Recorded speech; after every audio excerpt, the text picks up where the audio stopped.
Hello everyone, we are here for my reading wrap-up for August of 2021, which is slightly late because I was on vacation and couldn't record it. Pretty good excuse if you ask me. This was a damn good month of reading, had a few rereads in there, some new books, and really no duds this month. They were all pretty great. So great month in terms of both being consistent and the best book I read this month being incredible. Let's get into it.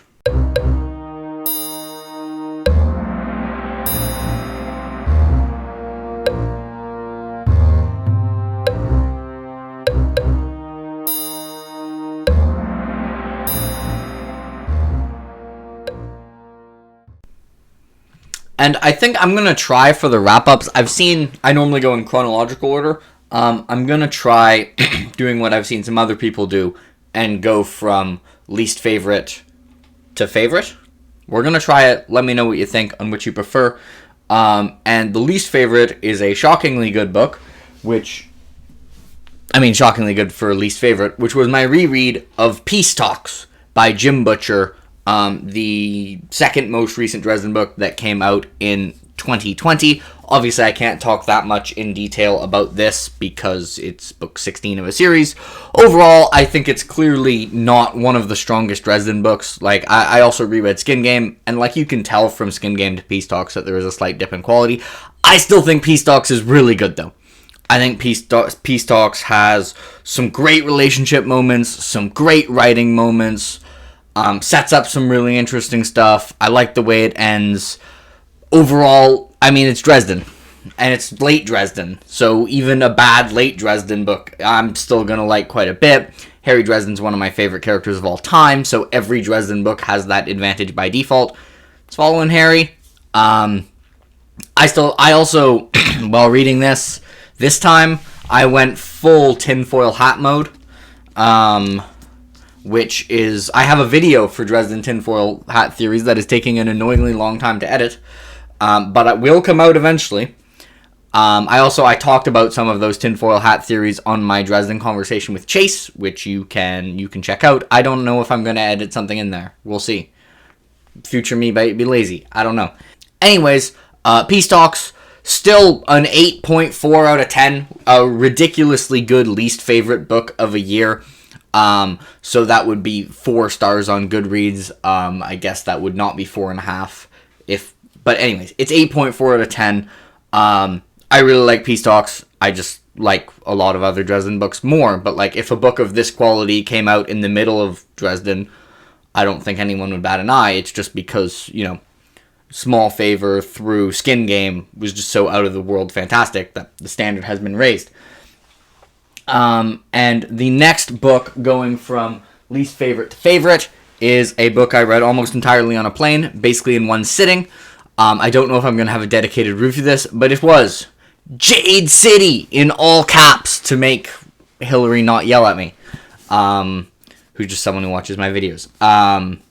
So this is an urban fantasy, but it's kind of interesting. It's a secondary world urban fantasy that I believe the author describes as a mix of The Godfather, but with Jade that makes people ninjas that can leap through 30 feet through the air, and deflect bullets with swords. I don't think anyone does deflect bullets with swords in here, but the type of thing they can do. I really enjoyed this book. I think it's an extraordinarily solid book. I would say I feel like this isn't as much a criticism, but the thing that held it back from being making me think this series will be an all-time favorite is I think some of the emotional moments could have landed more. I think the characters are all very distinctive and they feel very human, but they kind of, in the emotional moments, I kind of feel like Fonda Lee could have focused more on the emotions they were feeling, and the emotional reactions of sadness or grief or anger weren't as visceral of emotions as I would see from authors who I like more. So there were some moments here that I think, if done differently, could have really landed a little bit more, but it was still extremely good, with an interesting world, really well paced and plotted, interesting premise, and the characters very much feel human and also are distinctive and feel like they have realistic development. I would also say, in terms of like dialogue, I don't think Fonda Lee likes like the snappiest dialogue like you'd see from like Joe Abercrombie. But what she does do, which is something I really think contributes to her characters feeling human, is when she has characters talking, she considers like how they see each other, like their relationship between each other, both like social standing and how they see each other in their personal life. So I really enjoyed this. 8.5 out of 10.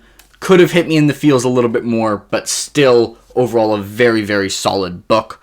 I also think Fonda Lee writes really good action that doesn't get drawn out. She doesn't try and go too blow by blow. That I also have a video I'm planning on coming up with on what type of action I like with examples, but that's also taking an annoyingly long time to edit. Anyways, we are moving on to... I finished The Blackest Heart by Brian Lee Durfee, which is the follow-up to The Forgetting Moon and is an absolutely thick book. Really a truly large paperback. Anyways, The Blackest Heart. Really, really fantastic book. This one was kind of weird in that near the end of July, I felt myself getting in a reading slump, and it was annoying because, like, whenever I read something from The Blackest Heart, I was like, this is really good, but then I just wasn't reading a lot, but Dresden Reread got me back in, and then I continued The Blackest Heart, and it was fantastic. I think almost every character is in a more interesting situation than they were in The Forgetting Moon. It introduces some new POVs who are really interesting. The exploration of religion continues to be really well done. Continues to have characters who like feel distinctive in dialogue. Really excellent development. Writes good action. Has built a very vibrant world. Really an all-around, very character-focused, not super fast-paced, but also not quite slow-burn book with a writing style that kind of reminds, like, it's still 2 books in. I still feel like this is a series I can recommend to A Song of Ice and Fire fans or Wheel of Time fans. It's kind of in between them in kind of how he writes, what type of story he's writing, and all that stuff. And tied with that, we have my reread of The Dragon Reborn by Robert Jordan, which I'm going to record a spoiler review for, like I have for the other Wheel of Time books. In general, on reread, I'm appreciating the point of views I didn't like as much more, but also on reread, it kind of loses, like, the I have to keep turning the page factor. This is a book where a character really comes into their own, and they're wonderful, and I love them. The ending is fantastic. I really like all the characters. The world building is great. This, I will say, compared to The Great Hunt, this is kind of the first Wheel of Time book that really feels like it has first half Wheel of Time book, second half Wheel of Time book syndrome, where, like, I knew what was going to happen by the end of the novel, and, like, halfway into the book, I was like, I feel like a lot less than half of this book has happened. That being said, I was still enjoying it as I read it, so there's that. It's Wheel of Time. It's not surprising that I'm going to enjoy it, but that moves us to another book that is a new series that I was starting, which is Empire of Silence by Christopher Rocchio, which I have like a 25-minute review on, if you want to know my thoughts.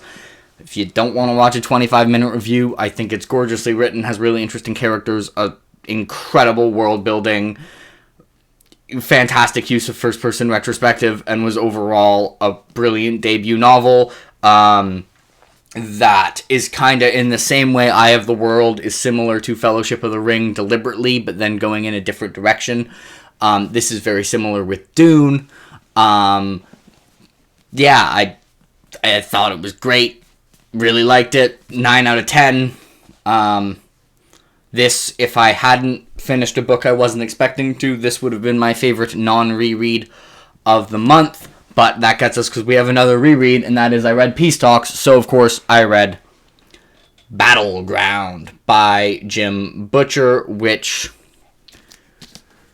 I love Battleground so much.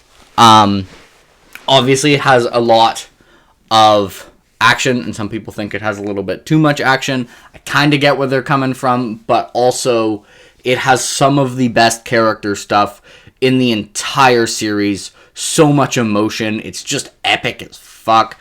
Jim, as a writer, like in terms of prose, like line by line, I think Battleground is clearly his best book from like how well it's written standpoint. It has maybe my favorite like couple chapter stretch. It just, so many emotions are felt. I love the ever-loving crap out of this book and can't wait to see where Dresden goes. This was truly a shakeup and doesn't quite beat out Changes for me, but comes very, very close and is clearly like an S-tier Dresden book in my mind. Which brings me to the last book I read this month and my favorite, and I let all of you down. I have been saying now for months that there would be a Lions of al-Rassan read-along in Alex Nieves' Discord starting on September 1st, but I finished it in August. Okay, so hear me out. I have an okay-ish excuse, and that is I was on a vacation and I had 3 books, and the 3 books was Jade City, The Lions of al-Rassan, and The Shadow Rising, which is there. And I read Jade City in one sitting on the plane. And this was, I believe, on August 27th or 28th. I think it'd be on the 28th. And I was like, I don't really want to start The Shadow Rising because it's 1,000 pages. And I'll finish it like a few days into September. And then I'll be behind on the read-along. And so I cheated and started this early thinking that I would finish it in September and it would still be fine. But it was really good. And I had more time to read than I thought. And I finished it in August. But, that being said, holy crap, this was an amazing book. I absolutely loved it. It's one of my favorite books of all time, and my favorite not written by Robin Hobb new book that I have read this year. This got going right away. It's gorgeously written. Like, Guy Gavriel Kay, from a prose writing perspective, is probably the best writer I've ever read.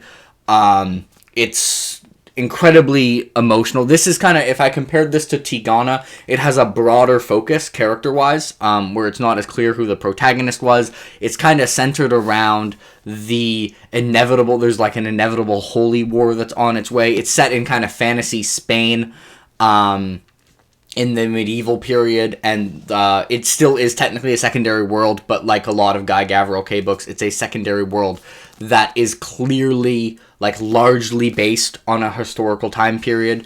In this case, it would be around religious conflicts in Spain. So, like, you know, there's a religion, the Kindath, that represent the Jews, the Muslims are the Asherites, the Christians are the Jadith, and so we have another novel that really focuses on religion and does a really brilliant job on it. It's got an amazing bromance. The ending of this book lives rent-free in my head. I am going to probably have a dedicated review for this. We'll say it's split into parts, I think 5 parts. Part 1 and 2 I thought were incredible. Part 3 I still thought was like good, but I didn't like as much.